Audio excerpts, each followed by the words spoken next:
कहानी अद्भुत न्याय।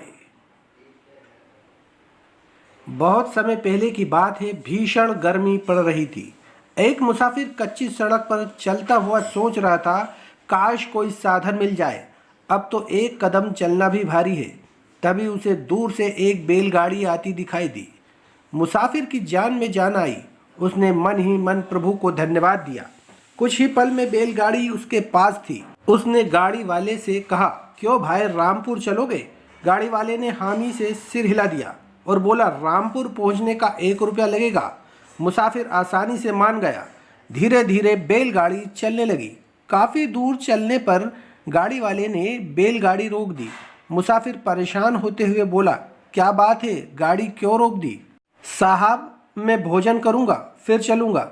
गाड़ी वाले ने भोजन की पोटली उठाई और पास के एक पेड़ के नीचे जाकर भोजन करने लगा।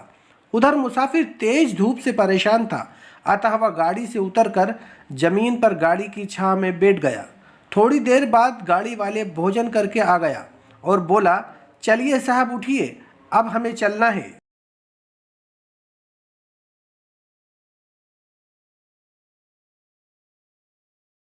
कुछ देर बाद वे रामपुर गांव पहुंच गए। वहां पहुंचकर मुसाफिर बोला, बहुत बहुत शुक्रिया दोस्त, ये लो तुम्हारा 1 रुपया। 1 रुपया? नहीं साहब, 2 रुपये निकालिए, गाड़ी वाला कठोरता से बोला।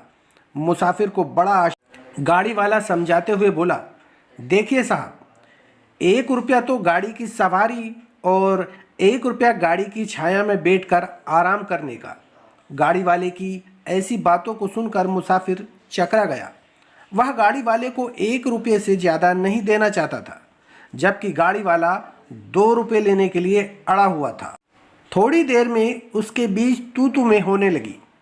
उनके झगड़ने की आवाज़ सुन आसपास भीड़ इकट्ठा हो गई। भीड़ में से एक व्यक्ति बोला, चलो, इसका फैसला यहाँ के सरपंच ही करेंगे। वह बहुत समझदार और न्यायप्रिय व्यक्ति हैं। कुछ देर बाद मुसाफिर, गाड़ी वाला और गांव वाले सभी सरपंच के पास पहुंचे। सब लोग इस विचित्र मुकदमे का फैसला सुनने को आतुर थे। सरपंच ने ध्यान से सारी बातें सुनी और मुसाफिर से बोला, आप 1 रुपया निकालिए।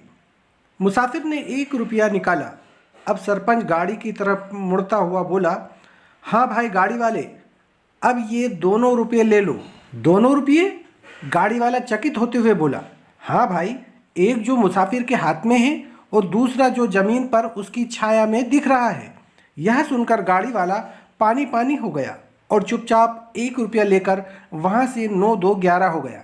सारे गांव वाले और मुसाफिर सरपंच के इस सटीक फैसले को सुनकर वाह वाह करने लगे।